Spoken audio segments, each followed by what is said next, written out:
So today we are going to discuss what the other theories of development like world systems or the basic need model we need to understand. We will study participatory paradigm too. Okay. So अभी तक किसी को कोई problem नहीं है. So we need to move on. So the basic thing here is we knew that modernization has some flaws. What flaws are that? कि capitalistic world economy जो है वो बहुत ज़्यादा खतरनाक हो सकती है पुअर कंट्रीज के लिए. तो ऐसे सिचुएशन में आपको एक ग्लोबल सिस्टम डेवलप करना पड़ेगा. एक वर्ल्ड सिस्टम होना चाहिए जहां पर मैक्रो सोशियोलॉजिकल पर्सपेक्टिव से डेवलपमेंट हो. व्हाट मैक्रो सोशियोलॉजिकल पर्सपेक्टिव है, यानी थोड़ा वास्ट लेवल पे, सिर्फ कंट्री लेवल पे नहीं, हम अब ग्लोबल लेवल पे डेवलपमेंट को देखें. तो डेफिनेट सी बात थी, रिसोर्सेज तो हमारे पास सिमिलर ही हैं. अब होगा क्या कि भाई एक कंट्री से रिसोर्सेज आप लोगे, उसको दूसरा टाइप का रिसोर्स प्रोवाइड कर रहे हो, तो प्रॉब्लम यहाँ पर ये आ जाएगी कि कभी ना कभी तो रिसोर्स खत्म होगा कहीं ना कहीं का, या फिर रिसोर्स चले जाएंगे किसी कंट्री के, तो वो कंट्री अपने आप में डेवलप नहीं कर पाएगी. तो बेसिकली इन्होंने ये कहा कि जो मॉडर्नाइजेशन है वो वर्ल्ड इकोनॉमी में दो डिफरेंट वर्ल्ड्स बना रहा है, और उसको रोकने के लिए we need to idealize the resources. तो ऐसे सिचुएशन में होना क्या चाहिए कि इक्वल अपॉर्चुनिटीज मिलनी चाहिए नेशंस को आपस में बिजनेस करने की. ठीक है, किसी भी कंट्री का ना फालतू का इतना ज़्यादा डोमिनेंस नहीं होना चाहिए वर्ल्ड इकोनॉमी पे. हालांकि वो सब फालतू बातें हैं, बट ये वर्ल्ड सिस्टम्स थ्योरी में बताया, वो कितना प्रैक्टिकल है वो बात की बात है. तो वर्ल्ड सिस्टम्स थ्योरी जो है उसके बेसिक प्रोपोनेंट हैं, तुम्हारे मेन प्रोपोनेंट है वॉलस्टीन. वॉलस्टीन अप्रोच भी बोलते हैं इसको वर्ल्ड सिस्टम्स थ्योरी का, इमैनुअल वॉलस्टीन.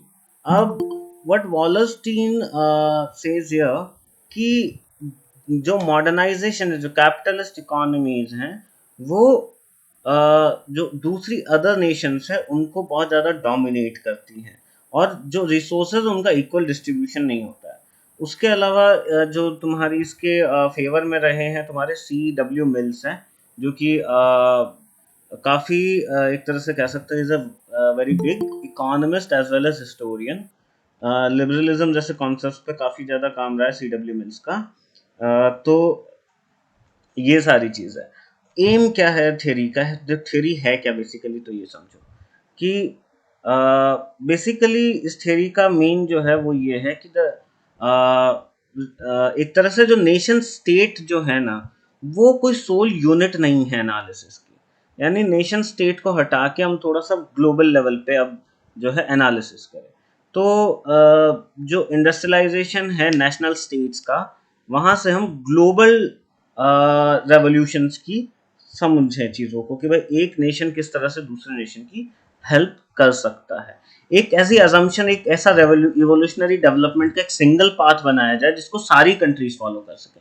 जैसे मॉडर्नाइजेशन सिर्फ वेस्टर्न फिलोसफी है, ठीक है, बट ईस्टर्न फिलोसफी में रूरल डेवलपमेंट की बात होती है, बिकॉज गाँव पे ज़्यादा सोशल प्रोटेक्टेड है वो सिचुएशन. जैसा आप बोलते हैं ना कि भारत गाँव में बसता है. अब भारत को आपको डेवलप करना है, जिस देश की अराउंड 50 to 60% पॉपुलेशन गाँव में रहती है, उस देश को कैसे डेवलप करोगे आप मॉडर्न सोसाइटी से. वही है ना मुद्दा, तो वही है कि गांव खत्म नहीं होने चाहिए. बिना गांव खत्म किए, बिना नए शहर बसाए गांव कैसे डेवलप होंगे भाई. तो ये वाली सिचुएशन को मॉडर्नाइजेशन ढंग से समझा नहीं सकता. तो इसीलिए वर्ल्ड सिस्टम थ्योरी ये कहती है कि इस तरह का सिंगल पाथ हो एवोल्यूशन का जो सब पे लागू हो. Then there is world historic development जो हुआ है, ट्रांसनेशनल स्ट्रक्चर जो है उनको डेवलप करना. ट्रांसनेशनल स्ट्रक्चर क्या होते हैं, एक दूसरे नेशन के बीच में जो भी संबंध होते हैं, चाहे वो व्यापार हो चाहे वो पॉलिटिकल हो, वो किस तरह से संजो के रखे जा सके, यानी वॉर जैसी स्थितियां ना पैदा हो. ठीक है, क्योंकि डेफिनेटली अगर कंट्रीज में कॉन्फ्लिक्ट होंगे चीज़ों को लेकर, तो प्रॉब्लम्स आएंगी इकोनॉमी को. उनको किस तरह से संभालना है, ऐसी सिचुएशन नहीं आनी चाहिए. ऐसी सिचुएशंस ऐसा. दूसरा जो ट्रेडिशनल जो है ना, मॉडर्निटी को उन्होंने ट्रेडिशनल डेवलपमेंट बताया कि ये थोड़ा सा ट्रेडिशनल, हमको और थोड़ा सा आगे आना पड़ेगा। ठीक है, तो ये है। अब इसके बारे में कुछ इन्फॉर्मेशन मैंने दे रखी है अबाउट वॉलस्टीन। अब मार्क्स को बहुत ज़्यादा सपोर्ट करते थे वॉलस्टीन, और मार्क्स की आइडियोलॉजी से उन्होंने बेसिक जो चीज़ें उन्होंने बताई है वो ये है कि जो फंडामेंटल रियलिटी है ना, जो सोशल कॉन्फ्लिक्ट है, ठीक है, मतलब सोशल कॉन्फ्लिक्ट की बात करते हैं ना मार्क्स की भाई। मार्क्स कहते हैं कि भाई definitely there is a rich society and a poor society बन जाती है, और फिर कॉन्फ्लिक्ट होता है। This is called the social conflict और द क्लास कॉन्फ्लिक्ट। उस क्लास कॉन्फ्लिक्ट को उसको खत्म करना है। ठीक है, उसके लिए वो किस पे बेस्ड करता है? वो बेस्ड करता है ह्यूमन ग्रुप्स पे। ठीक है, then there is the concern with the relevant totality. Totality यानी देखा जाए तो मार्क्स और वॉलस्टीन ये है टोटलिटेरियंस।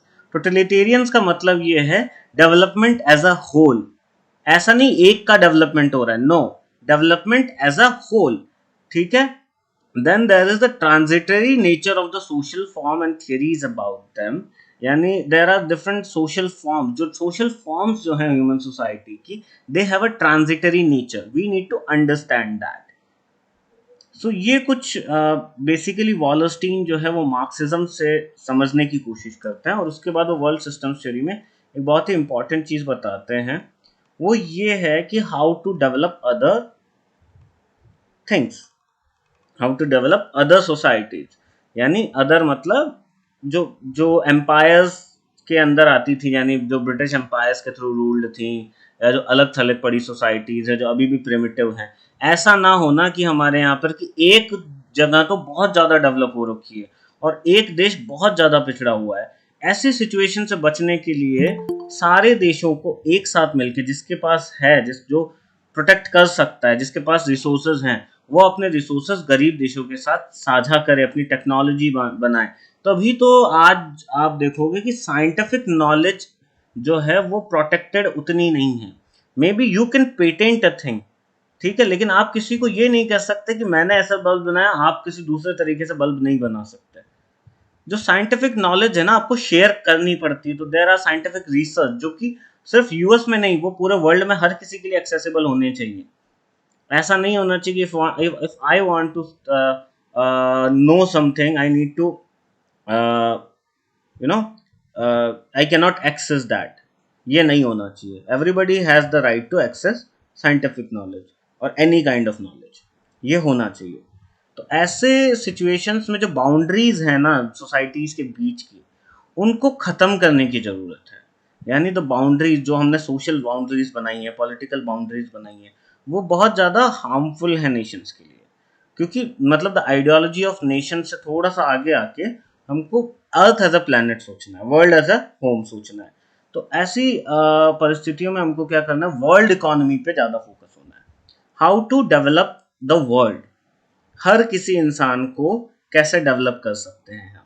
तो वॉलस्टीन बोलते हैं कि there are multi cultural territorial division, जहां पर प्रोडक्शन और एक्सचेंज जो है बेसिक गुड्स और सर्विसेज का, जो नेसेसरी आइटम्स है एवरीडे लाइफ के, वो तो मिल नहीं चाहिए। द डिवीजन ऑफ लेबर जो है, यानी डिवीजन ऑफ लेबर जो है फोर्सेस है, रिलेशन है, उसका प्रोडक्ट है वर्ल्ड इकोनॉमी में। तो किस तरह से दो इंडिपेंडेंट रीजन्स जो है, दो इंडिपेंडेंट नेशंस जो है, वो कैसे उसको डील करने चाहिए कि एक किसी का नुकसान ना हो। बाईलेटरल ट्रेड्स होने चाहिए, मल्टीलेटरल ट्रेड्स होने चाहिए, कैपिटल इंटेंसिव प्रोडक्शन होना है। कैपिटल इंटेंसिव प्रोडक्शन क्या होता है कि हम ज़्यादा से ज़्यादा प्रोडक्शन ना करके एक यूटिलिटी प्रोडक्शन करें कि इतना ज़रूरी है। कंज्यूमरिज्म को थोड़ा सा कमज़ोर करके हमको प्रॉब्लम का मतलब जो सॉल्यूशन है प्रॉब्लम का वो ढूंढना चाहिए, ना कि ज़्यादा से ज़्यादा प्रोडक्शन बढ़ा के बस प्रॉफिट कमाने पे ध्यान होना चाहिए। तो तीसरा है, एक इन्होंने बताया कि जो प्रोडक्ट होना चाहिए आपका, किसी भी टाइप का प्रोडक्शन हो, वो एनवायरनमेंट को भी प्रोटेक्ट करता हो। यानी ऐसा नहीं है कि आप अगर एनवायरनमेंट प्रोटेक्ट कंज्यूम हो रहा है, कहीं भी गलत हो रहा है कुछ, तो there should be laws for that, there should be regulations for that too. So उसके अलावा पॉलिटिकल एस्पेक्ट में वॉलस्टीन जो है वो ये बताते हैं कि इंपीरियलिज्म जो है यानी इसका मतलब क्या है, इसका मतलब ये है कि जो डोमिनेंट कंट्रीज हैं वो वीक कंट्रीज को जो है डोमिनेट करती हैं, पहला। दूसरा हेजीमनी थ्योरी है। हेजीमनी के बारे में वर्ल्ड सिस्टम्स ये बोलता है कि जो पावर में है वो पावर में रहना चाहता है, और उसके लिए वो क्या करता है, वो क्लास स्ट्रगल से जो पॉलिटिक्स निकलती है वहां पे डिस्ट्रीब्यूट हो जाता है। यानी एक ग्लोबल क्लास स्ट्रगल देखने को मिलता है, और उसके अंदर हेजीमोनी यानी जो हर कोई किसी ना किसी को दबाना चाहता है, समझ रहे हो, हर कोई किसी ना किसी को दबाना चाहता है। यूएस जो है वो अपने यूएन के अंदर अपना सबसे बड़ा बनना चाहता है। यानी जो भी है ना वो सबको पावर चाहिए, हर किसी इंसान को पावर चाहिए। तो ऐसे सिचुएशन में यूरोपियन यूनियन के अंदर यूके चाहता है कि मैं पावर में रहूं, सार्क देशों में इंडिया चाहता है मैं पावर में रहूं, वर्ल्ड लेवल पे यूएस चाहता है कि मैं सबसे ज्यादा डोमिनेट रहूं। Elite groups are dominating definitely, but what hegemony theory does talk about कि हर कोई डोमिनेशन चाहता है। आज इंडिया भी है तो इंडिया भी चाहता है ना कि यूएन में मेरे को आज ये पद दे दिया जाए, या मुझे जो है स्थाई मेंबर बना, वो होता है ना एक 5 मेंबर है उनके 6ठा मेंबर इंडिया बनना चाहता है, कुछ ऐसा सिस्टम है। एंड अभी सिक्योरिटी काउंसिल का तो हेड है ही इंडिया। तो ये वाली बात है कि कौन सा नेशन सबसे ज्यादा दूसरे नेशन पे अपना आधिपत्य जमाना चाहता है, ये वाली बात है। मुझे सुना जाए, आई एम इम्पोर्टेंट, वो तो है ना हेजीमोनी वाली बात, वो वाली चीज कौन सा नेशन दिखाना चाहता है, ये वाली बात है। तो ऐसे सिचुएशन में क्या होना चाहिए, वर्ल्ड लीडर बनने के लिए हर नेशन को, ऐसे नेशंस को सपोर्ट करना है, उनको डेवलप करने के लिए अलग अलग स्कीम्स चलानी। तो world system theory support the United Nations, ये कहते हैं कि यूनाइटेड नेशंस के थ्रू एक देश दूसरे देश को हेल्प करता है, और एक कलेक्टिव फ्रीडम की तरफ, कलेक्टिव एक्शंस पे हम आगे बढ़ते हैं। ठीक है, ये समझ आया। तभी आते हैं तुम्हारे millennial development goals, sustainable development goals आते हैं ना, कि पूरे दुनिया से हम पॉवर्टी खत्म करें। ऐसा तो नहीं कि इंडिया से पॉवर्टी खत्म कर देना हो ना, गोल्स आर ग्लोबल गोल्स आते हैं। ठीक है, इंटरनेट आ रहा है तो सब जगह आया है ना, एक ही कंट्री में तो नहीं है ना। आज सब जगह इंफॉर्मेशन सोसाइटी, आज लगभग हर जगह इंफॉर्मेशन सोसाइटी डेवलप हो चुकी है। तो ये वो वाली बात है कि वर्ल्ड सिस्टम्स जो है वो इस लेवल पे काम करता है। There is a multilateral relationships among the world, और जो डायनेमिक्स हैं first world, second world, third world के, वो खत्म हो। मतलब every nation should be equal in any kind of thing. और नेशन की बात ही नहीं है, हम यहाँ पर बात कर रहे हैं कि वर्ल्ड लेवल पे सबको एक साथ सुविधाएं मिले, जो डेवलपमेंट वाली बात है, हर कोई किसी का डेवलपमेंट होना चाहिए। Now let's talk about the basic needs. जो वर्ल्ड सिस्टम्स है ना, उसी का एक एस्पेक्ट आप मान सकते हो बेसिक नीड्स अप्रोच, और यही एक तरह से ऑपोजिशनल पैराडाइम का भी हिस्सा है। क्या है कि बेसिक नीड पैराडाइम में ये चीज बताई हुई है कि there are some specific basic needs, उनको हम अगर हम फुलफिल कर दे तो हम किसी को डेवलप मान सकते हैं।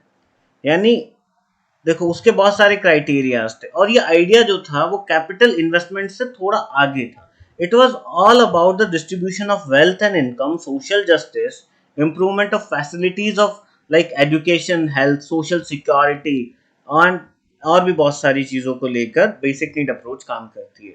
कि डेवलपमेंट असल में है क्या, तो बहुत सिंपल है, कुछ 8 चीजें बताई हैं बेसिक नीड पे। सबसे पहला, to provide adequate food and clean drinking water. सबसे बहुत, इसी के बाद तुम्हारे डेवलपमेंट गोल्स इसी थ्योरी से थोड़ा सा आगे की बात है। ठीक है, तो पॉल स्ट्रीटिन जो है उन्होंने मेन ऑब्जेक्टिव बताए हैं 8 बेसिक नीड अप्रोच के, कि जो भी किसी की भी जो बेसिक नीड्स है ना, एटलीस्ट वो फुलफिल होनी चाहिए। तो पहला है हर किसी के पास खाना हो, और खाना नहीं मतलब उनकी जरूरत के से उतना खाना तो होना ही चाहिए, पर्टिकुलर कैलोरीज तो मिलनी चाहिए। देन क्लीन ड्रिंकिंग वाटर होना चाहिए, डिसेंट शेल्टर होना चाहिए, ऐसा नहीं कि कच्चा मकान नहीं होना चाहिए, देयर शुड बी पक्के मकान होने चाहिए सभी के। ठीक है, एजुकेशन होनी चाहिए, security of livelihood, crime rates कम होनी चाहिए। ठीक है, ऐसा नहीं सड़क पे चलता कोई भी तुमको उड़ा दे रहा है, नहीं, ऐसा नहीं होना चाहिए। आप आपके पास सिक्योरिटी होनी चाहिए लिवलीहुड की, कि हम हमारे साथ कुछ गलत नहीं होगा, हम मरेंगे नहीं। तो ये वाली सिक्योरिटी बहुत जरूरी है। Then there is provide adequate transport, transport होना चाहिए, जाना है कहीं, घूमना है कहीं, कुछ भी है, ट्रांसपोर्ट फैसिलिटीज होनी चाहिए। Then there is help people participate in decision making, वही डेमोक्रेसी होनी चाहिए। Then there is uphold a person's dignity and self respect, किसी भी पर्सन की डिग्निटी और सेल्फ रेस्पेक्ट को बना के रखना है, which means the you can से emergence ऑफ ह्यूमन राइट्स। ठीक है, बेसिक नीड्स की अगर आप बात करोगे तो इसका फाउंडेशन होता है अर्जेंटीना में, बैरियो कर जो थे उन्होंने इसको फाउंड किया वर्ल्ड मॉडल पे। It was actually developed as a world model, जो कि है बेसिक नीड। ठीक है, डेवलपमेंट वर्ल्ड डेवलपमेंट का एक मॉडल है जो कि बेस्ड है बेसिक नीड्स पे। किसकी?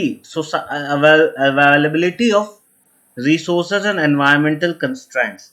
और ये ही जो बेसिक नीड है, इस पे ऊपर उमा नरूला ने ये बात बताई है कि it is actually a variety of factors जो कि किसी भी सोसाइटी को डेवलपमेंट की तरफ लेके जाते हैं। उनमें कुछ एस्पेक्ट बताए हैं उन्होंने, इंडिविजुअल्स अवेयरनेस और उनका एनवायरनमेंट कैसा होना चाहिए, अवेलेबल रिसोर्स। अब यार एक सिंपल सी चीज बताओ, मुझे आज इंडिया में $1 बिलियन कंपनी अगर खड़ी करनी है, मुझे तो सबसे पहले तो इतना तो होना चाहिए कि मेरे पास स्किल्स होने चाहिए ना, मेरे पास एजुकेशन होनी चाहिए प्रॉपर, मेरे पास बड़े होने तक मेरे पास एटलीस्ट खाना तो अच्छा मिले मुझे, मैं बेसिक नीड्स को फुलफिल कर पाऊँ, तभी तो मैं सोचूंगा कि I need to like make a $1 billion business. वो कब शुरू होगा?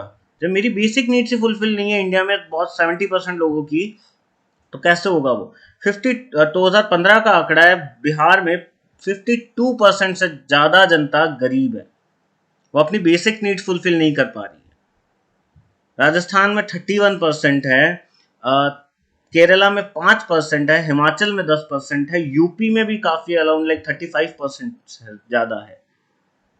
वो लोग अपनी जब बेसिक नीड ही फुलफिल नहीं कर पा रहे, तो तुमको ये लगता है कि वो बिजनेस वगैरह जैसी चीज सोचेंगे एंड इनोवेशन सोचेंगे? ये है problem. This is what Uma Narula has describe. तो जो ओके, तो जो इंटरनेशनल लेबर ऑफिस है उन्होंने बताया कि भाई there are some category of needs. पहली है नॉर्मेटिव नीड्स। बेसिक नीड्स की बात करें तो 8 नीड्स तो बताई हैं किसने? तुम्हारी पॉल स्टीटीन ने। उसके अलावा जो इंटरनेशनल लेबर ऑर्गेनाइजेशन है उन्होंने बताया कि there are 4 needs. First are the normative needs, minimum level of health, nutrition. Then there is felt needs, individual की अपनी परसेप्टिव नीड, यानी फीलिंग वाली need, felt needs. Then there are express demand needs, people's demand are based up on their felt needs, और इसी वजह से जो उनके परसेप्शन है उनको थोड़ा सा आपको चेंज करना है। Then there are comparative needs, comparative needs are that जहां पर हम जो इस तरह की नीड है, किसी भी ग्रुप की नीड है, जहां पर हम कैरेक्टरिस्टिक डिसाइड करते हैं किसी दूसरे ग्रुप की नीड्स है। यानी एक मान लो एक ग्रुप है जिसकी हंगर नीड्स तो कंप्लीटेड है, लेकिन अब उनके पास इंटरनेट नहीं है। एक ऐसा ग्रुप है जिसके पास इंटरनेट तो भरपूर है लेकिन उसके पास खाना नहीं है। तो ये वाली जो कंपैरेटिव नीड्स होती है, यहाँ पर हम डिसाइड करते हैं कि किस ग्रुप को क्या सिचुएशन सही बैठती है। ठीक है, अब ये जो मॉडल है बेसिक नीड, ये सजेस्ट करता है टू वे कम्युनिकेशन को, दोनों तरफा कम्युनिकेशन होना चाहिए। और यहाँ पर आती है top down and bottoms up approach. What is the top down approach? Top down approach वही ट्रेडिशनल जो चल रही है, गवर्नमेंट ने बोला कि भाई यार ये है और इस तरह से डील करते हैं थोड़ा, और अच्छा डेवलप करना है क्या, हेल्थ कंडीशन, हॉस्पिटल बनवाना है, चलो हॉस्पिटल बनवाते हैं हेल्थ कंडीशंस के लिए। हॉस्पिटल बनाया, लोगों को बोला भाई यहाँ पे इलाज कराओ, डॉक्टर आपके इलाज करेंगे। नहीं नहीं नहीं, हम तो हमारे अभी उस भोपा के पास ही जाएंगे, वही करेगा। नहीं, आपको डॉक्टर्स के पास जाना है। ये सारा कम्युनिकेशन गवर्नमेंट कर रही है। गवर्नमेंट इनिशिएटेड प्रोग्राम्स होते हैं लोगों के लिए, लोग गवर्नमेंट से सीखते हैं, गवर्नमेंट उनको बताती है। अब जैसे वैक्सीन ड्राइव है, ये गवर्नमेंट के द्वारा चलाई हुई है कि get vaccinated. Then there is bottoms up approach. देखो डेवलपमेंट के दो तरीके मैंने आपको स्टार्टिंग में बताया था, या तो आप गवर्नमेंट इनिशिएट करे या लोग खुद करें। अब जो लोग खुद करते हैं, मान लो I have made a machine, a kind of something, that is an innovation. If I want to sell that machine to other people, that is a development. अब वहां पे मैं क्या करूंगा कि अपना बिजनेस मॉडल लगाऊंगा, प्लांट लगाऊंगा, ये सब करूंगा, दैट इज इंडिविजुअल डेवलपमेंट। और उसकी वजह से उस इंडिविजुअल डेवलपमेंट से मेरे गांव का भला हो रहा है। अगर मेरे गांव में प्लांट लग रहा है, मैं एम्प्लॉयमेंट दे रहा हूँ, that is people generated development. अब वो पीपल जनरेटेड डेवलपमेंट में क्या होगा कि प्रोग्राम एक्टिविटीज अब मैं चलाऊंगा। अब मैं खुद मान लो मेरा यूट्यूब चैनल है और मैं लोगों को अवेयर कर रहा हूँ कि आप जो है इस तरह से बिजनेस नए खोल सकते हो, या मान लो कोई भी और यूट्यूब चैनल खोल रहा हूँ जहाँ पे मैं लोगों को अवेयर कर रहा हूँ अबाउट देयर हेल्थ कंडीशन। बहुत सारे डॉक्टर्स हैं आज जिनके यूट्यूब पे बहुत सारे प्रोग्राम्स चलते हैं, वहां से आप अपनी हेल्थ कंडीशंस के बारे में समझ सकते हैं। ठीक है, अवेयरनेस ही तो है एक। तो अगर अवेयरनेस भी अगर मुझे मिल जाती है कि if I can do that और do not do that, I will do that. And certainly अगर मेरी फसल अच्छी हो गई उस नॉलेज से, तो वहां पर गवर्नमेंट अब क्या करेगी? यहाँ पर गवर्नमेंट का क्या रोल है? गवर्नमेंट का ये रोल है, गवर्नमेंट ऐसे कम्युनिकेशन को सपोर्ट करती है। ठीक है, government is just a supporting element now. ये मैंने पहले भी आपको बताया था कि पार्टिसिपेटरी डेवलपमेंट सिस्टम में government is just a supporting element. तो अब मेरा बिजनेस से मान लो रन कर रहा है, अच्छा चल रहा है, एम्प्लॉयमेंट में जनरेट कर पा रहा हूँ। गवर्नमेंट से मैं क्या चाहूंगा कि मेरे बिल्स ढंग से जल्दी पास हो जाए, मुझे जमीन खरीदनी तो मेरे पेपर्स जल्दी बने, मतलब हर चीज फास्ट होनी चाहिए ऐसे सिचुएशन में। थोड़ा सा मतलब गवर्नमेंट आनाकानी ना करे या चीजों को लेकर तंग ना करे। ठीक है, ये वाली बात गवर्नमेंट सपोर्ट। जैसे आज देख रहे हो इतने सारे बड़े इतने सारे स्टेट्स हैं, बहुत सारे स्टेट्स हैं, लेकिन टाटा का प्लांट बंगाल खुलते खुलते गुजरात में क्यों खुल गया भाई? बेटर एनवायरनमेंट दिया ना उन्होंने कि भाई आप, और रिको बहुत सारे इंडस्ट्रियल एरियाज बनाए जाते हैं। राजस्थान में चलता है राजस्थान इंडस्ट्रियल समथिंग रिको एरिया बनता है। उस पर्टिकुलर एरिया में कंपनीज एस्टैब्लिश की जाती है, फैक्ट्रीज एस्टैब्लिश की जाती हैं। ये सब काम गवर्नमेंट कर रही है। तो government is just facilitating the government, the people are developing themselves. समझ आ रहा है अभी?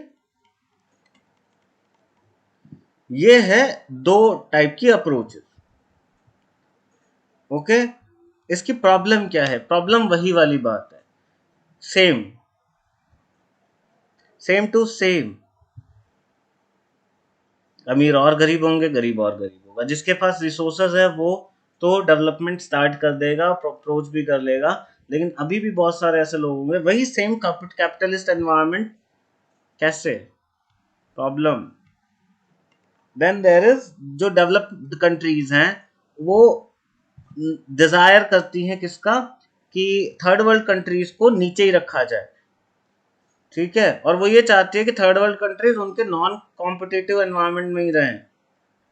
ठीक है, भले वो बेटर फूड ले ले, एजुकेट हो जाए, लेकिन वो पावरफुल ना बने। ये एक प्रॉब्लम है बेसिक नीड एनवायरनमेंट की। ठीक है, और अगर मान लो कहीं बेसिक नीड तो आप फुलफिल कर दे रहे हो, मान लो जैसे कम्युनिस्ट सिस्टम है, कम्युनिस्ट सिस्टम में बेसिक नीड फुलफिल हो जाती हैं भाई, रोटी कपड़ा मकान गवर्नमेंट दे देती है। ठीक है, हमने पढ़ा था ना बेसिक 8 जो बेसिक नीड बताई थी भाई। खाना पानी मिल जाए, ठीक है, कम्युनिस्ट गवर्नमेंट दे देगी, घर दे देगी, एजुकेशन फ्री दे देगी, लिवलीहुड हर जगह, आर्मी है, क्राइम है ही नहीं। ठीक है, तो ट्रांसपोर्ट मिल रहा है, ठीक है, फ्री में बस में घूम लो। डिसीजन मेकिंग, ये वाली बात, help people participate in decision making, ये नहीं दे रहे हम। Then there is uphold a person dignity self respect, हाँ ठीक है, ये थोड़ा बहुत प्रोवाइड कर देंगे लेकिन हम बात ही बाहर नहीं आने देंगे। तो ऑथरेरियन सिस्टम में बेसिक नीड अप्रोच में प्रॉब्लम ये है कि आप लोगों को खाना पानी सब कुछ दे तो दो, लेकिन अगर ऑथरेरियन सिस्टम है तो, या कम्युनिस्ट सिस्टम भी हो गया, तो वहां पर पावरलेसनेस फील करेगा कौन? पब्लिक डिपेंडेंट फील करेगी। ये है बेसिक नीड अप्रोच की लिमिटेशंस। ये समझ आया? बेसिक नीड सिस्टम और बेसिक नीड और वर्ल्ड सिस्टम थ्योरी समझ आया आपको?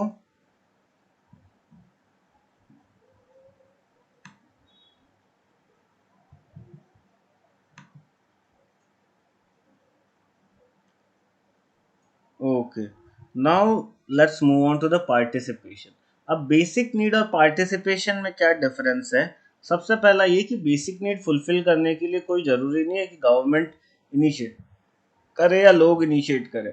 वहाँ इम्पोर्टेंट ये है कि बेसिक नीड फुलफिल होनी चाहिए, और बेसिक नीड को फुलफिल करने के लिए हो सकता है यूएन आपको अच्छा खासा पैसा दे या बहुत कुछ चीज़ें हों, लेकिन तब भी बेसिक नीड फुलफिल हो जाए उसके बाद नेशंस जो है वो कुछ और सोच सकते हैं। लेकिन जो अदर नेशंस हैं, अभी भी जो वेस्टर्न वर्ल्ड है, वो यही चाहता है कि इनके सिर्फ बेसिक नीड्स ही पूरी हो, इससे ज़्यादा कुछ नहीं हो। समझ आ रहा है मैं क्या कह रहा हूँ? देखो, एक होती है डेवलपमेंट किस तरह से आप तक पहुंचता है, तो एक होती है top down approach. Top down में क्या होता है? डेवलपमेंट शुरू होता है गवर्नमेंट से। भाई गवर्नमेंट जो है वो आपको बताती है कि भाई ऐसा करना है, वैसा करना है, आपको इस तरह से अवेयरनेस प्रोग्राम्स चलाया जाता है। लास्ट में जब लोग हैं उन तक वो फायदा पहुंचता है।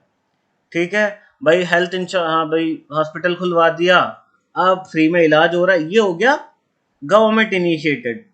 ठीक है, गवर्नमेंट एक सर्विस प्रोवाइड करती है, तो उसके लिए आपको अवेयरनेस करती है और आप डेवलप होते हो। भाई सर राजीव गांधी जो योजनाएं हैं, इतने सारी योजनाएं, ये सब टॉप डाउन अप्रोच ही तो है। गवर्नमेंट आपके विकास के लिए क्या करती है? Then there is bottoms up approach, उल्टा। अब लोग इनिशिएट करता है डेवलपमेंट। भाई गवर्नमेंट एम्प्लॉयमेंट कैसे जनरेट करेगी? भाई सरकारी नौकरी दे देगी, हैं, बेरोजगारी भत्ता दे देगी। बट मैंने एक फैक्ट्री डाली है, एक बिजनेस स्टार्ट किया, तो definitely I am going to employ people. तो ये हो गया पीपल जनरेटेड डेवलपमेंट। अब यहाँ पर एनजीओज हैं, एनजीओज आते हैं तुम्हारे बॉटम्स अप अप्रोच में, और कोई इनोवेशन है वो हो रहा है, वो सब बॉटम्स अप अप्रोच में आते हैं। फिर होगा क्या? गवर्नमेंट जो है वहां पर सपोर्टिंग एलिमेंट होगी। आपका एनजीओ है, अच्छी बात है, एनजीओ है, आपके एनजीओ के सारे काम नहीं रुकने चाहिए, वहां पर गवर्नमेंट रहेगी।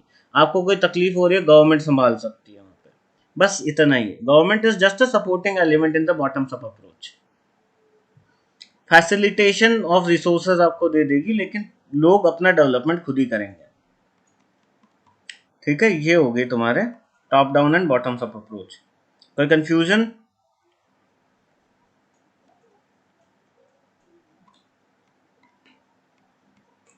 Now let's talk about the participatory paradigm. It is in the fifth chapter 5 PDF. तो participatory paradigm है क्या? We need to understand this first. पहले तो एक चीज समझो कि there are different types of participation. ठीक है, अब देखो, पर टाइप्स ऑफ पार्टिसिपेशन से पहले हम ये समझते हैं पार्टिसिपेशन क्या है। वही सिंपल सी बात, protection of democratic principles, gender equality, health. वही डेवलपमेंट तो वही है, ये सब चीजें फुलफिल कर रहे हो तो डेवलपमेंट होगा। बट शुरू कौन करेगा? कहाँ से स्टार्ट होगा? कहाँ से स्टार्ट होगा डेवलपमेंट? तो डेवलपमेंट स्टार्ट होगा लोगों से, लोगों के पार्टिसिपेशन से। लोग अपना डेवलपमेंट खुद कर रहे हैं। ठीक है, गांव के 10 लोगों ने मिल के गांव की सड़क बना दी शहर तक, कोई बात नहीं, it's okay, it's fine, it is development. ठीक है, दिस पार्टिसिपेशन। एक तो पार्टिसिपेशन के साथ साथ टाइप्स बताया, 7 types are there. So first is the passive participation.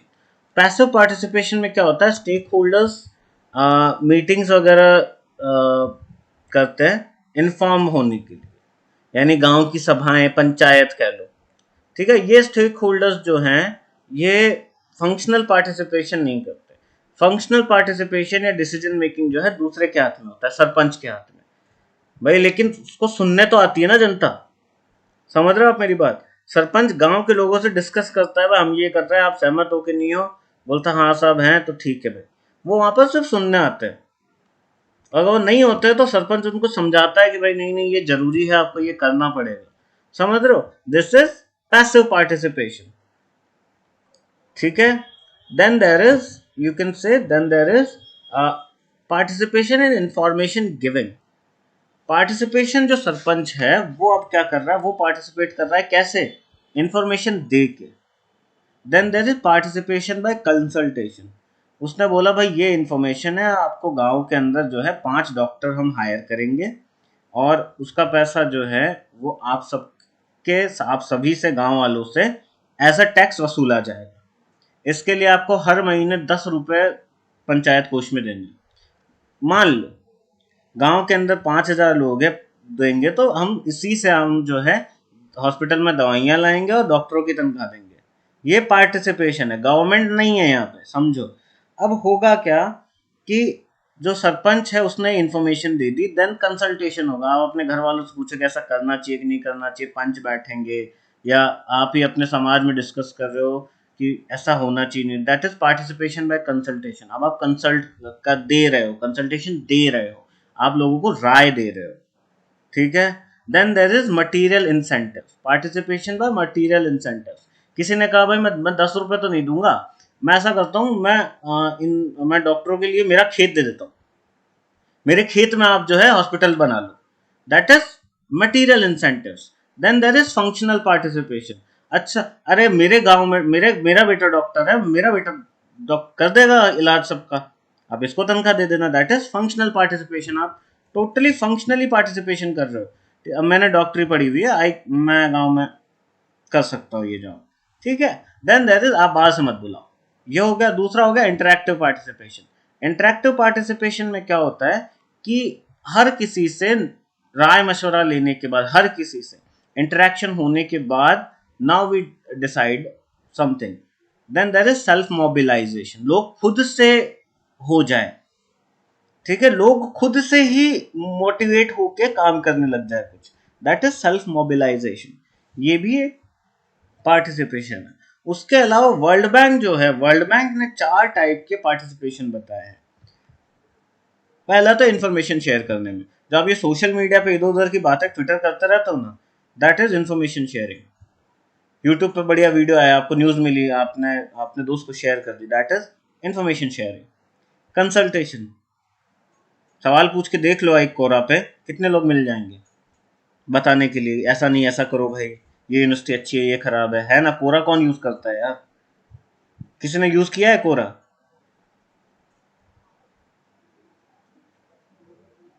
Yes, sir. Quora is the best platform to consult anything. Then there is collaboration. आपने Facebook पे ग्रुप बना लिया और बोला यार कोविड में जितने लोग हैं उनकी मदद करते हैं, देन यू फेस्ड, आप खुद जा जाके मदद कर रहे हो, दैट इज कोलैबोरेशन।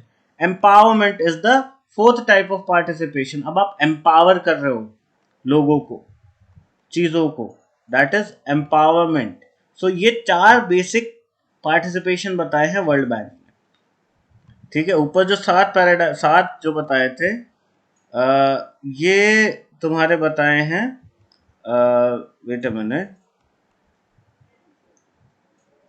मैक्वेल ने, ठीक है। McQuail talks about these 7 types of participation, then World Bank has defined these 4 type of participation.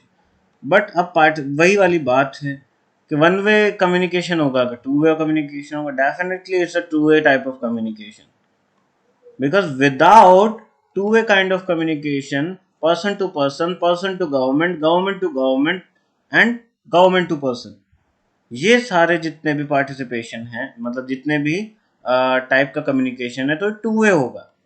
अब वो ट्रेडिशनल वन वे का कम्युनिकेशन नहीं रहेगा। मास मीडिया का जो रोल है, मास मीडिया भले वन वे कम्युनिकेशन में चलता रहेगा, but there will be other mode of dialogue, other modes of dialogue रहेंगे यहाँ पे। दैट समझ आ रहा है मैं क्या कह रहा हूँ? Also, in emerging paradigm, there will be communications and communication. What is communication? We will communicate. What is communication? We will provide the services to communicate, like internet, satellite, broadcast. ये सब communications है. Media products, technology, communications है. What communication is? The communications provide communication. समझ आ रहा है? Communication वो material चीजें हैं जो कम्युनिकेशन को प्रोवाइड करती है, ठीक है। अब there is a sharp difference between everyday communication and a professional communication. तो जो डेवलपमेंट कम्युनिकेशन होगा पार्टिसिपेटरी पैराडाइम में, वो प्रोफेशनल्स के थ्रू होना चाहिए, ठीक है। Also everybody can participate in everyday kind of communication जो कि डेवलपमेंट को लेकर फोकस्ड हो। There is a difference between development communication and other type of communication study. पहले तो ये समझो कि development communication is a different kind of communication. ये किसी भी तरीके से advocacy communication, corporate communication, internal communication or development communication, these are the major different types of applications of communication। तो बेसिकली अगर आप देखोगे तो एडवर्टीजमेंट हो गया, पीआर हो गया, ये सब कॉर्पोरेट कम्युनिकेशन है। Advocacy communication is different. Then there is internal communication जो किसी भी सिस्टम के अंदर होता है वो, and then there is development communication. Development communication हमने समझा कि भाई है क्या चीज, किस लिए होता है। एंड डेवलपमेंट कम्युनिकेशन करने के लिए there is require specific knowledge और स्किल्स, और इसके लिए we need to study, we need more research on development communication. ठीक है, ये सारी बातें इन्होंने बताई हैं to achieve the developed society. Then और इसमें डेवलपमेंट कम्युनिकेशन का क्या रोल रहता है। तो पहला तो अगर आप बेसिक प्रिंसिपल देखोगे पार्टिसिपेशन के डेवलपमेंट कम्युनिकेशन में, पहला है डायलॉग। डायलॉग होने चाहिए हर किसी से, हर किसी का, ताकि एक हम मिनिमाइज कर सके रिस्क को, ट्रस्ट डेवलप कर सकें और डिफरेंट पोजीशंस को रिकंसाइल कर सकें। देन देयर इज इंक्लूसिवनेस होनी चाहिए, यानी it's if it is a to way communication तो सारे टाइप के इश्यूज आने चाहिए और जितने भी वल्नरेबल ग्रुप्स हैं उनकी बात होनी चाहिए। यानी मार्जिनलाइज्ड जो है उसको जो भी डिसएडवांटेजेस उनकी बात होनी चाहिए। एलीट अब डोमिनेट नहीं करने चाहिए। Everybody should be there in the development process. Then there is heuristic, यानी जो एक्सप्लोरेटिव स्कोप है ना डेवलपमेंट कम्युनिकेशन का, उसके अंदर हम एनालिसिस करते रहे, साथ साथ वैल्यू एडिशन होना चाहिए। और जो भी प्रॉब्लम्स रही हैं पहले के पास्ट फेलियर्स में डेवलपमेंट प्रोग्राम्स में, वो नहीं होनी चाहिए। ठीक है, यानी देन देयर इज एनालिटिकल, यानी जो भी पॉलिटिकल रिस्क्स हैं, अपॉर्चुनिटीज हैं, जो इफेक्टिवनेस है डिफ्यूजन वगैरह की, वो पहले से डिसाइडेड होनी चाहिए। यानी हम जो भी डेवलपमेंट प्रोग्राम बना रहे हैं it should be analytical, empowers people's perception and opinions. Okay, then there is participation, जो जेन्युइन कम्युनिकेशन है वो एक इफेक्टिव पार्टिसिपेशन को प्रमोट करना चाहिए। ठीक है,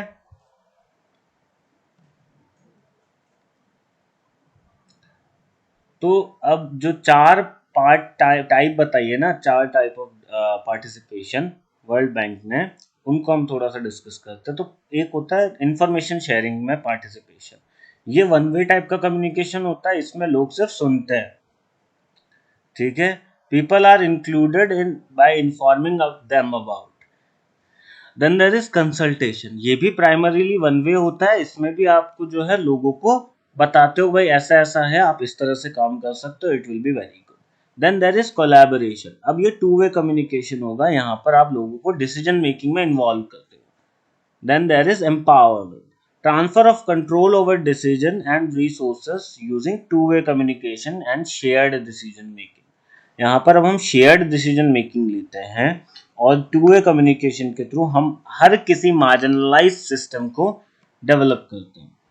ठीक है, अब देखो हमने शुरू में क्या पढ़ा था, what is the most effective kind of communication, is it interpersonal, intrapersonal, group communication और mass communication, which is the most effective kind of communication?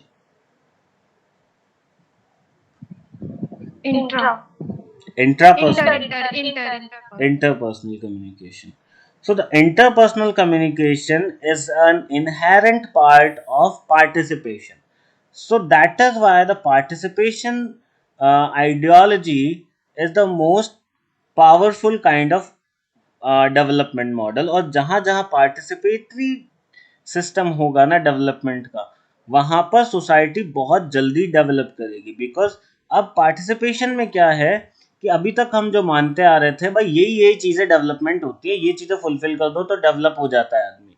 But अब क्या है, अब इससे भी आगे हम सोचने लगे हैं, बेसिक नीड के अलावा भी हम हैप्पीनेस पे बात करने लगे। भाई आदमी के पास पैसा है, बढ़िया, इकोनॉमी बहुत अच्छी है, but if they are not happy at a certain level, उनकी मेंटल कंडीशंस अच्छी नहीं है मान लो, तो फिर ये प्रॉब्लम है।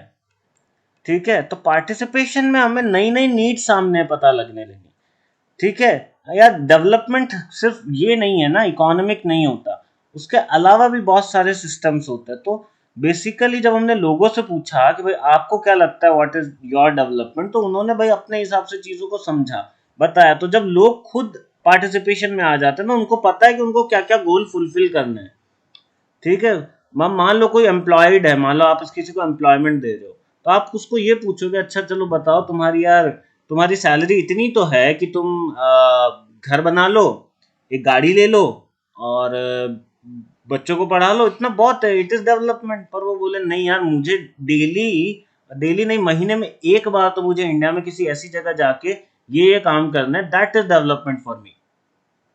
तो फिर what do you think about that? यार इसके लिए तो ये डेवलपमेंट है, तो फिर ये उसके लिए काम करेगा वो बंदा, वो अपना पार्टिसिपेशन डेवलपमेंट में तब तक करेगा जब तक उसके वो गोल फुलफिल ना हो जाए। समझ आ रहा है मेरी बात? तो when there are different goals for development, the participation has change their own premises. ठीक है, तो अभी तक समझ आया? कुछ घुसा दिमाग में? कोई कंफ्यूजन?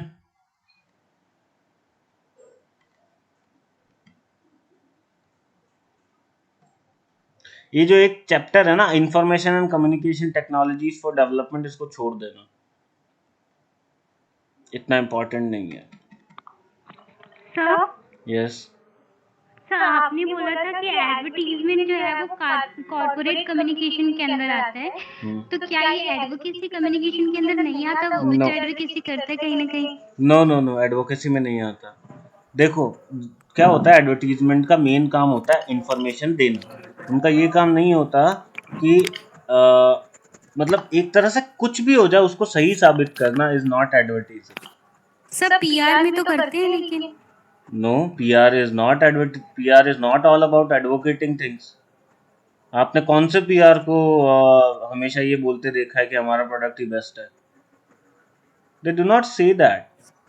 वो बहुत ही ethical kind of communication, advocacy is a different kind of thing. Advocacy करते हैं तुम्हारे journalist. Yes, journalist are advocates more than PR and एडवर्टीजर्स।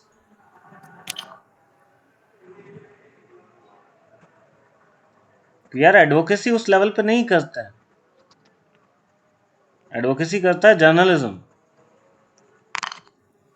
समझ आ रहा है? हाँ sir. Yes. Okay. Okay, explain the last key issue of emerging paradigm, the participatory approach and participatory communication approach. Last key issue, what issue? Empowerment? Okay, एक minute. Key issues, okay, wait. Development, communication, objective design and all, the participatory approach and participatory communication approaches are not equal. Okay, what is participatory approach? Participatory approach is basically getting involved in the development process. What participatory communication approach is, encouraging people to participate in the development. अभी समझ आया?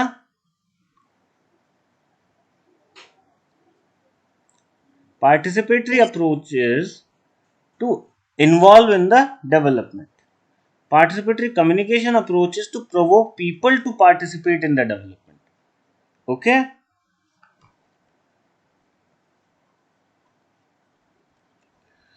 Okay. Yes. So ये जो एक दे रखा है मैंने यहाँ पे, information and communication technologies for development, ये छोड़ देते हैं। आई डोंट थिंक इसको, इस थ्योरी में तुम बहुत ज़्यादा कंफ्यूज भी हो जाओगे और इतने रेलेवेंट भी नहीं है। अब हमने जो 3 थ्योरीज पढ़ी अभी तक, पहली थी media for development, media development, and then there is participatory communication हमने समझेंगे, and then there is development thinking. 4 aspect है हमारे सामने, ठीक है। मीडिया फॉर डेवलपमेंट, मॉडर्नाइजेशन में कैसा होता है, डिपेंडेंसी में कैसा होता है, मल्टीसिप्लिसिटी में कैसा होता है। Multiplicity paradigm is kind of like जहाँ पर 2 से ज़्यादा लोग होते हैं आपके पास डेवलपमेंट इनिशिएट करने के लिए, ठीक है। गवर्नमेंट के अलावा और भी बहुत सारी चीज़ें हो सकती है, सिर्फ गवर्नमेंट या लोग ही नहीं करते हैं development. Then there is media development principle, उसको भी हम मॉडर्नाइजेशन के तरीके से देखते हैं। Then there is participatory communication में क्या होता है। तो मॉडर्नाइजेशन पैराडाइम में टॉप डाउन ट्रेडिशनल अप्रोच होती है, ठीक है। एंटरटेनमेंट एजुकेशन होता है, नो ऑडियंस कंसल्टेशन होता है। मीडिया डेवलपमेंट मॉडर्नाइजेशन में कैसा होता है, top down extremely driven and funded institutions होते हैं, टेक्नोलॉजिकली डिटर्मिनिस्टिक होता है। यानी मॉडर्नाइजेशन में मीडिया जो है वो बहुत ज़्यादा डेवलप्ड होता है, ठीक है। मीडिया के पास ज़्यादा से ज़्यादा टेक्नोलॉजिकली एडवांस होना होता है उसको। देन देयर जो मीडिया का फोकस होता है वो स्केलिंग अप पे फोकस होता है, जैसे वेस्टर्न में होता है ना कि मीडिया सिस्टम्स को, प्रोफेशनल वैल्यूज को बहुत ज़्यादा हाईलाइट करके रखना, फोकस करना किस पे, जो मीडिया स्ट्रक्चर जो है हमारा सिस्टम से उसको डेवलप करते रहना। भाई हमारे पास ब्रॉडकास्टिंग की इतनी रीच है, हम ये करते हैं, हम वो करते हैं, व्हाटएवर। पार्टिसिपेशन जो है मॉडर्नाइजेशन के अंदर वो किस तरह से रहता है, मतलब मीडिया का पार्टिसिपेशन कैसा होता है यहाँ पर बेसिकली। तो मीडिया का पार्टिसिपेशन यहाँ पर टॉप डाउन अप्रोच सिस्टम की तरह ही है और अप्रोच को फॉलो करता है ये टॉप डाउन। यानी कुल मिला के सिर्फ मॉडर्नाइजेशन में मीडिया जो है वो इंफॉर्मेशन देने का काम करता है और इंस्ट्रूमेंटलिस्ट एक्टिविटीज लगाता है, यानी परसुएड करने की कोशिश करता है, मार्केट को स्टैब्लिश करता है, मार्केट को प्रोटेक्ट करता है। Then there is dependency paradigm, यहाँ भी वही स्टिल टॉप डाउन अप्रोच होती है, लेकिन अभी जो है कैप्चर जो है वो लिमिटेड ऑडियंस को, उनकी वॉइस को हो जाता है, लेकिन यहाँ पर अभी भी मार्जिनलाइज जो है उनकी बात सुनी जा रही है, ठीक है। ऑडियंस कंसल्टेशन हो रहा है। टॉप डाउन अप्रोच अभी भी है मीडिया डेवलपमेंट की, लेकिन फिर भी ये एक्सट्रीमली फंडेड ड्रिवन है ये भी, और यहाँ पे फिर भी एक बिगिनिंग हो जाती है पब्लिक कंसल्टेशन की, जहाँ पर ताकि एक पॉलिसी फॉर्मुलेशन हो सके पब्लिक ब्रॉडकास्टिंग में। पार्टिसिपेशन जो है यहाँ पर लोगों का या मीडिया का वो किस तरह से सिस्टम है कि ये थेरेप्यूटिक पार्टिसिपेशन होता है, minimal consultation with in system और इंस्टीट्यूशनल अप्रोच ही होती है यहाँ पे भी। इन द मल्टीप्लिसिटी यहाँ पर टॉप डाउन अप्रोच के साथ साथ जो है बॉटम्स अप अप्रोच भी है, स्टेक होल्डर एंगेजमेंट, ठीक है। Then there is combining top down and bottoms up, किसमें होता है, मल्टीप्लिसिटी पैराडाइम में, 2 से ज़्यादा डेवलपमेंट करने वाली चीज़ है, एंटिटी, गवर्नमेंट प्लस पीपल।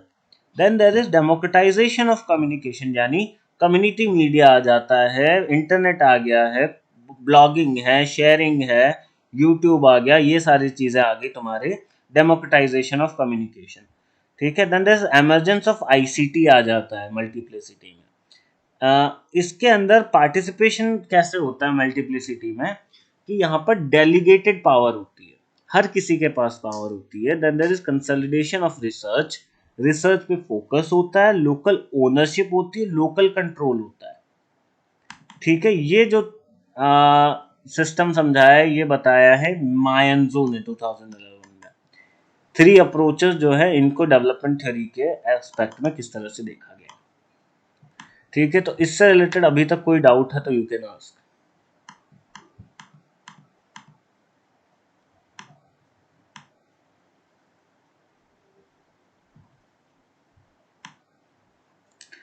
आज सब कुछ समझ में आया आपको?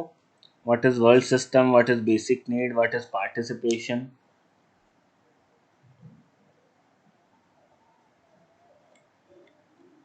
Any confusion here?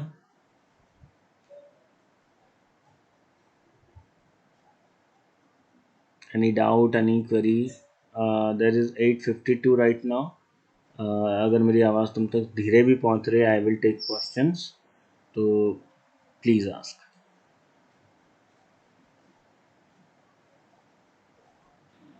हाँ, ये जो आईओएम मॉडल है, हेलो, हाँ, ये आईओएम मॉडल एक बार ब्रीफली आप बोल देंगे एक बार फिर से? Sorry, what was Iowa? जी। Okay, In the Iowa model was developed in the University of Iowa. That is why it is called the Iowa model. It was developed in 1982. इसके अंदर बेसिक जो चार चीज़ें हैं वो ये बताई हुई हैं कि डेवलपमेंट सपोर्ट कम्युनिकेशन के लिए, यानी डेवलपमेंट सपोर्ट कम्युनिकेशन उन्होंने बताया जस्ट फॉर अवेयरनेस। अवेयरनेस के लिए जो मेथड यूज होता है वो है डेवलपमेंट सपोर्ट कम्युनिकेशन। यहाँ पर इन्वॉल्वमेंट होना चाहिए, यानी अगर आपको इस टाइप का कम्युनिकेशन करना है तो उसके लिए चार बेसिक चीज़ें उन्होंने बताई हैं। वो है सबसे पहला expansion of improvement of communication infrastructure, यानी डेवलपमेंट सपोर्ट कम्युनिकेशन के लिए there should be extensive media technology. Media technology पे काम होना चाहिए और यहाँ पर different kind of media experts होने चाहिए। ठीक है, देन देयर इज और orientation of national authorities towards development support communication, यानी जो नेशनल अथॉरिटीज हैं, बार्क है, तुम्हारी एनबीए है, न्यूज़पेपर एसोसिएशंस हैं, या तुम्हारे और बड़े दूरदर्शन हो गया, ऑल इंडिया रेडियो है, इन सारे नेशनल अथॉरिटीज को डेवलपमेंट सपोर्ट कम्युनिकेशन के ऊपर काम करना चाहिए। असिस्टेड प्रोजेक्ट्स हो सकते हैं, हो सकता है डिफरेंट काइंड ऑफ एनवायरनमेंट हो, यानी अगर मान लो मान लो डेवलपमेंट सपोर्ट कम्युनिकेशन के अंदर मैं लोगों को ये बताना चाह रहा हूँ कि किसान बन के भी आप एक अच्छी आय कमा सकते हो, तो definitely I will be talking to like कि आप ऑल इंडिया रेडियो के थ्रू ब्रीफिंग हो सकती है, डिफरेंट डिफरेंट ऑर्गेनाइजेशन जितनी भी हैं गवर्नमेंट की, उनको इस पे ऊपर ब्रीफिंग होनी चाहिए और उनको एक सिस्टम बना के रखना चाहिए कि गवर्नमेंट का ये काम है। तो उसके लिए आप देखोगे अगर डीएवीपी बना रखा है जैसे, उसके अलावा और भी डिफरेंट ऑर्गेनाइजेशंस बना रखी है जो ये सब काम करती है। Then there is orientation of national, then there is training and retraining of national information personal. देखो जो भी काम ये नेशनल इंफॉर्मेशन पर्सनल कर रहे हैं, जो भी रेडियो में है, टेलीविजन पे है, उनकी बराबर ट्रेनिंग होती रहनी चाहिए कि आप डेवलपमेंट एस्पेक्ट में किस तरह से काम करते रहोगे। तो नई टेक्नोलॉजीज आती रहती है, नए आइडियाज आते रहते हैं, उनको किस तरह से काम करना है, तो उसके लिए रीट्रेनिंग बार बार जरूरी है। Then there is application of system and resources. आपके पास जो भी रिसोर्सेज है, जो भी प्रोफेशनल एक्सपर्टीज है, जिस भी टाइप का आपके पास सिस्टम है, जो भी काइंड ऑफ सोर्सेज हैं, रिसोर्सेज हैं, उनका एक बहुत ही ज़्यादा यूटिलाइजेशन होना। देखो एक होता है कंजम्पशन, एक होता है यूटिलाइजेशन। ठीक है, कंजम्पशन में क्या होता है कि ज़्यादा से ज़्यादा करना है, ठीक है। यूटिलाइजेशन में क्या होता है कि इतना करना है कि हमारी ज़रूरत पूरी हो जाए, ठीक है, दैट इज टोटल यूटिलाइजेशन। तो यहाँ पे क्या हो रहा है, ज़्यादा रिसोर्सेज को हार्म नहीं होता और हम अपने गोल तक पहुँच जाते हैं, ठीक है, ये है यूटिलाइजेशन। तो यूटिलाइजेशन होना चाहिए चीज़ों का, लोकलाइज्ड कम्युनिकेशन हो, different kind of approaches use हो सकती है, और यहाँ पर local needs, different regions, different large, क्योंकि we have a large developing economy और हर जगह पर different kind of culture and languages है, डिफरेंट काइंड ऑफ नीड्स है, उन हर टाइप की नीड्स को फुलफिल करने के लिए there should be niche projects होने चाहिए। नीश यानी छोटे लेवल के प्रोजेक्ट्स बहुत जगह पे होने चाहिए, बजाय के बहुत बड़े प्रोजेक्ट के सब जगह के। समझ आ रहा है?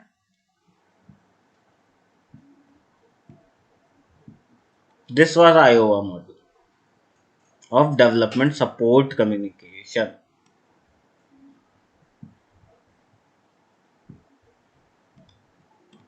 अभी समझ आया? Is it clear? हाँ, थैंक यू। ओके प्रतिष्ठा। जी। Okay, any other query? Sir ये जो इंपीरियलिज्म है और हेजेमोनी है, ये इसमें डिफरेंस क्या है? देखो इंपीरियलिज्म में क्या होता है कि एक कल्चर, एक सोसाइटी किसी दूसरी सोसाइटी को किस तरह से डोमिनेट कर सकती है, वो है इंपीरियलिज्म। यानी एम्पायर्स जैसे बनते हैं ना, कि ब्रिटेन जो था इंडिया को डोमिनेट कर रहा था ना हर सिस्टम में, हर तरीके से, वैसे ही जैसे वो था पॉलिटिकल इंपीरियलिज्म। फिर आया मार्केट, या जिसको बोलते हैं ट्रेड इंपीरियलिज्म, जहाँ पे आज जैसे यूएस है, वो बहुत बड़ी बड़ी इकोनॉमीज को धमकी दे देता है, भाई हमारे साथ बिजनेस करना है तो इराक से तेल मत खरीदो, and people have to, definitely उनको बिजनेस करना है तो उनको इराक से तेल ना खरीदना पड़ेगा, ये रूल है। तो यहाँ पे डोमिनेशन हो गया किसी दूसरी कंट्री का ट्रेड के through. Then there comes cultural imperialism, आप कल्चर के थ्रू कैसे एक सोसाइटी बनाते हो, और अब आपके सिस्टम में जो भी हो रहा है, आपके कल्चर में जो भी हो रहा है, उसका इम्पैक्ट पड़ रहा है दूसरी सोसाइटीज पे, और कल्चर के साथ क्या आता है, मार्केट।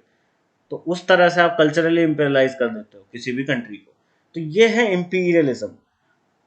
हेजीमोनी तो ये है कि कोई भी पावर में कैसे आए, कोई पावर में कैसे आए, तो उस पावर में आने के लिए हो सकता है वो इंपीरियलाइज करे, एक ग्रुप दूसरे ग्रुप को इंपीरियलाइज करे, ठीक है, ये समझो आप। तो पावर में रहना जरूरी है, ये है hegemony.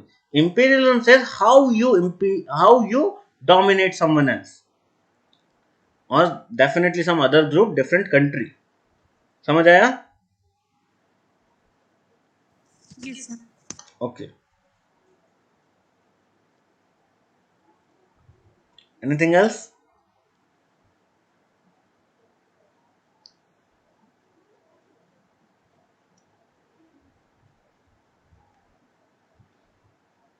So world system theory में जो ट्रांसनेशनल स्ट्रक्चर है उससे थोड़ा बता दीजिएगा। वॉलस्टीन ने जो बताया है उसमें हाँ जी।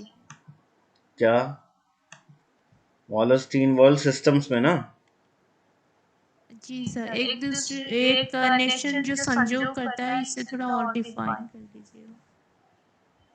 सॉरी मैं समझ नहीं पा रहा हूँ क्या बोल रहे हो। ये जो वर्ल्ड सिस्टम थ्योरी में ट्रांसनेशनल स्ट्रक्चर बोले ना आप अभी, ट्रांसनेशन स्ट्रक्चर्स, ओके। जी, इससे थोड़ा और डिटेल में बता दीजिए। देखो क्या है कि देर आर डिफरेंट नेशंस, ठीक है, देर आर मैनी नेशंस, और हर नेशन के बीच में ट्रेड का सिस्टम है, कल्चर का सिस्टम है, डिफरेंट एक्सचेंज सिस्टम्स हैं, ठीक है। अब ट्रांस नेशन हमको बात करनी है, ट्रांस नेशन यानी एक नेशन की दूसरे देश नेशन से किस तरह से ट्रेड हो रहा है, किस तरह से उनका सिस्टम डेवलप कर रहा है, वो कैसे एक दूसरे को प्रोटेक्ट कर रहे हैं डेवलपमेंट के लिए। दिस इज ट्रांसनेशनल स्ट्रक्चर, और ये हमको बनाना है कि एक देश दूसरे देश की हेल्प कर सके, एक दूसरे को डेवलप करते हैं। मल्टी स्ट्रक्चर भी है यहाँ पर, बहुत सारे देश की मदद करते हैं डेवलप करने के लिए। ऐसा नहीं है कि इंडिया यूएस को चीज़ों में फंड नहीं देता, डेफिनेटली होता है, कहीं ना कहीं एक्सचेंज होता है चीज़ें। इंडिया में हुई हुई रिसर्च डेफिनेटली फॉरेन में अडेप्ट की जाती है, रीज़न वही है।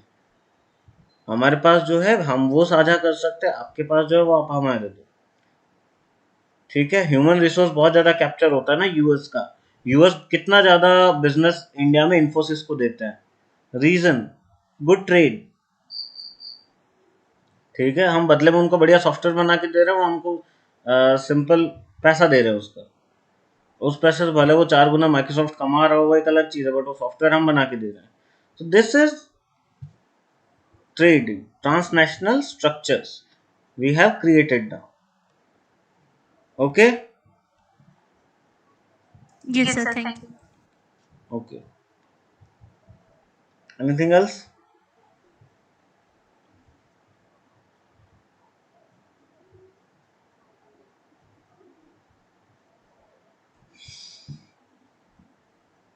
और ठीक है, जो भी आपकी अब क्वेरी हो जस्ट आप मेरे को टेक्स्ट कर देना, I will try to solve that, okay then. Thank you so much, have a nice day, and you all may leave now. Thank you sir.